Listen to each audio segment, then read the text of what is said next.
Income inequality. Measurement and causes.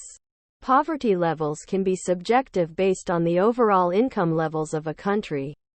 Typically, poverty is measured based on a percentage of the median income. Income inequality, however, has to do with the distribution of that income, in terms of which group receives the most or the least income. Income inequality involves comparing those with high incomes, middle incomes, and low incomes, not just looking at those below or near the poverty line. In turn, measuring income inequality means dividing up the population into various groups and then comparing the groups, a task that can be carried out in several ways. As the next Clear It Up feature shows. How do you separate poverty and income inequality? Poverty can change even when inequality does not move at all. Imagine a situation in which income for everyone in the population declines by 10%. Poverty would rise, since a greater share of the population would now fall below the poverty line. However, inequality would be the same, because everyone suffered the same proportional loss. Conversely, a general rise in income levels over time would keep inequality the same, but reduce poverty. It is also possible for income inequality to change without affecting the poverty rate.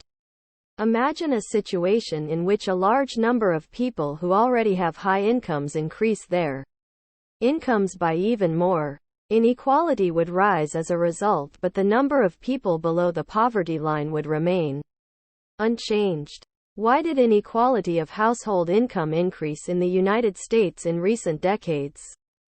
Indeed, a trend toward greater income inequality has occurred in many countries around the world. Although the effect has been more powerful in the U.S. economy, economists have focused their explanations for the increasing inequality on two factors that changed more or less continually from the 1970s into the 2000s. One set of explanations focuses on the changing shape of American households. The other focuses on greater inequality of wages, what some economists call winner-take-all labor markets. We will begin with how we measure inequality, and then consider the explanations for growing inequality in the United States. Measuring income distribution by quintiles. One common way of measuring income inequality is to rank all households by income, from lowest to highest, and then to divide all households into 5 groups with equal numbers of people, known as quintiles. This calculation allows for measuring the distribution of income among the 5 groups compared to the total. The first quintile is the lowest fifth or 20%. The second quintile is the next lowest, and so on. Income inequality can be measured by comparing what share of the total income is earned by each quintile. U.S. income distribution by quintile appears in Table 1. In 2011, for example, the bottom quintile of the income distribution received 3.2% of income. The second quintile received 8.4%. The third quintile, 14.3%. The fourth quintile, 23.0%. And the top quintile, 51.14%. The final column of Table 1 shows what share of income went to households in the top 5% of the income distribution, 22.3% in 2011. Over time, from the late 1960s to the early 1980s, the top fifth of the income distribution typically received between about 43% to 44% of all income. The share of income that the top fifth received then begins to rise. According to the Census Bureau, much of this increase in the share of income going to the top fifth can be traced to an increase in the share of income going to the top 5%. The quintile measure shows how income inequality has increased in recent decades. It can also be useful to divide the income distribution in ways other than quintiles. For example, into tenths or even into percentiles. That is, hundredths. A more detailed breakdown can provide additional insights. For example, The last column of Table 1 shows the income received by the top 5% of the income distribution. Between 1980 and 2013, the share of income going to the top 5% increased by 5.7 percentage points, from 16.5% in 1980 to 22.2% in 2013. From 1980 to 2013, the share of income going to the top quintile increased by 7.0 percentage points, from 44.1% in 1980 to 51% in 2013. Thus, the top 20% of householders, the fifth quintile, received over half, 51%, of all the income in the United States in 2013. Lorenz curve. The data on income inequality can be presented in various ways. For example, you could draw a bar graph that showed the share of income going to each fifth of the income distribution. Figure 1 presents an alternative way of showing inequality data in what is called a Lorenz curve. The Lorenz curve shows the cumulative share of population on the horizontal axis and the cumulative percentage of total income received on the vertical axis. Every Lorenz curve diagram begins with a line sloping up at a 45-degree angle, shown as a dashed line in Figure 1. The points along this line show what perfect equality of the income distribution looks like. It would mean, for example, that the bottom 20% of the income distribution receives 20% of the total income. The bottom 40% gets 40% of total income, and so on. The other lines reflect actual U.S. data on inequality for 1980 and 2011. The trick in graphing a Lorenz curve is that you must change the shares of income for each specific quintile, which are shown in the first column of numbers in Table 2, into cumulative income, shown in the second column of numbers. For example, the bottom 40% of the cumulative income distribution will be the sum of the first and second quintiles. The bottom 60% of the cumulative income distribution will be the sum of the first, second, and third quintiles, and so on. The final entry in the cumulative income column needs to be 100%. Because by definition, 100% of the population receives 100% of the income. In a Lorenz curve diagram, a more unequal distribution of income will loop farther down and away from the 45-degree line, while a more equal distribution of income will move the line closer to the 45-degree line. The greater inequality of the U.S.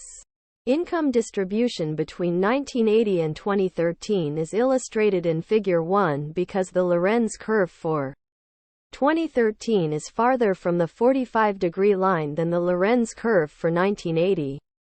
The Lorenz curve is a useful way of presenting the quintile data that provides an image of all the quintile data at once. The next Clear It Up feature shows how income inequality differs in various countries compared to the United States. How does economic inequality vary around the world? The U.S. economy has a relatively high degree of income inequality by global standards. As Table 3 shows, based on a variety of national surveys done for a selection of years in the last 5 years of the 2000s, with the exception of Germany, and adjusted to make the measures more comparable, the U.S. economy has greater inequality than Germany, along with most Western European countries. The region of the world with the highest level of income inequality is Latin America, illustrated in the numbers for Brazil and Mexico. The level of inequality in the United States is lower than in some of the low-income countries of the world, like China and Nigeria, or some middle-income countries like the Russian Federation. However, not all poor countries have highly unequal income distributions. India provides a counterexample. Causes of growing inequality. The changing composition of American households. In 1970, 41% of married women were in the labor force. But by 2015, according to the Bureau of Labor Statistics, 56.7% of married women were in the labor force. One result of this trend is that more households have two earners. Moreover, it has become more common for one high earner to marry another high earner. A few decades ago, the common pattern featured a man with relatively high earnings, such as an executive or a doctor, marrying a woman who did not earn as much, like a secretary or a nurse. Often, the woman would leave paid employment, at least for a few years, to raise a family.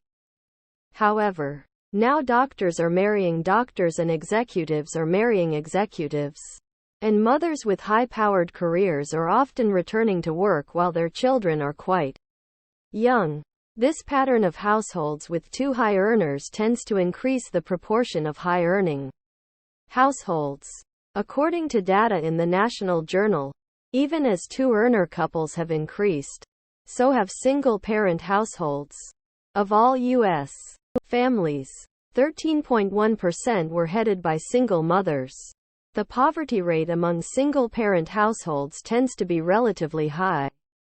These changes in family structure, including the growth of single-parent families who tend to be at the lower end of the income distribution, and the growth of two-career high-earner couples near the top end of the income distribution, account for roughly half of the rise in income inequality across households in recent decades. Causes of growing inequality: a shift in the distribution of wages. Another factor behind the rise in U.S. income inequality is that earnings have become less equal since the late 1970s. In particular, the earnings of high-skilled labor relative to low-skilled labor have increased.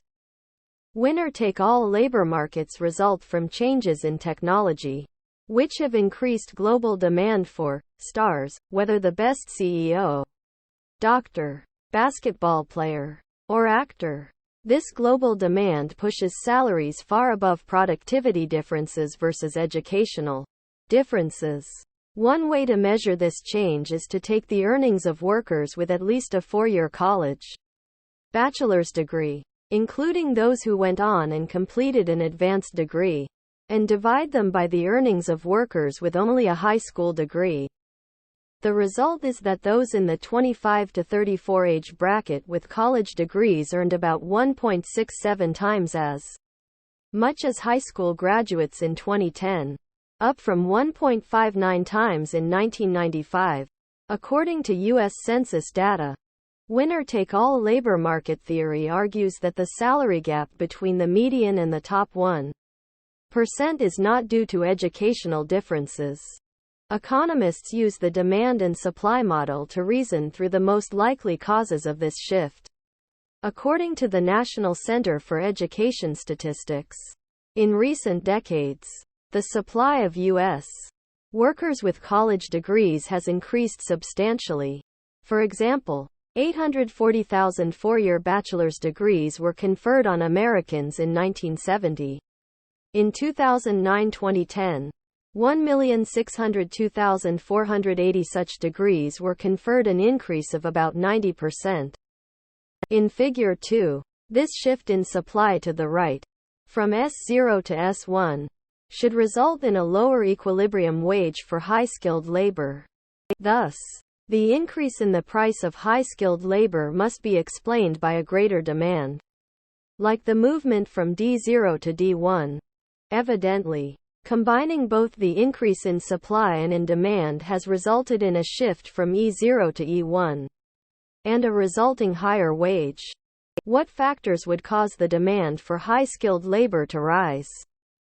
The most plausible explanation is that while the explosion in new information and communications technologies over the last several decades has helped many workers to become more productive, the benefits have been especially great for high-skilled workers like top business managers, consultants, and design professionals.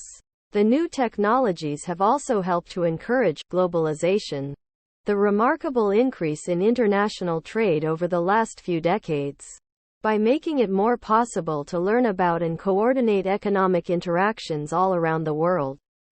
In turn, The rising impact of foreign trade in the U.S. economy has opened up greater opportunities for high-skilled workers to sell their services around the world, and lower-skilled workers have to compete with a larger supply of similarly skilled workers around the globe. The market for high-skilled labor can be viewed as a race between forces of supply and demand. Additional education and on-the-job training will tend to increase the supply of high-skilled labor and to hold down its relative wage. Conversely, new technology and other economic trends like globalization tend to increase the demand for high-skilled labor and push up its relative wage. The greater inequality of wages can be viewed as a sign that demand for skilled labor is increasing faster than supply. On the other hand, if the supply of lower-skilled workers exceeds the demand, then average wages in the lower quintiles of the income distribution will decrease. The combination of forces in the high-skilled and low-skilled labor markets leads to increased income disparity. Key concepts and summary. Measuring inequality involves making comparisons across the entire distribution of income, not just the poor. One way of doing this is to divide the population into groups, like quintiles, and then calculate what share of income is received by each group. An alternative approach is to draw Lorenz curves, which compare the cumulative income actually received to a perfectly equal distribution of income. Income inequality in the United States increased substantially from the late 1970s and early 1980s. Into the 2000s. The two most common explanations cited by economists are changes in the structure of households that have led to more two-earner couples and single-parent families, and the effect of new information and communications technology on wages. Thank you for watching BookTube channel. Make sure to smash the like and subscribe buttons to receive notifications about new contents.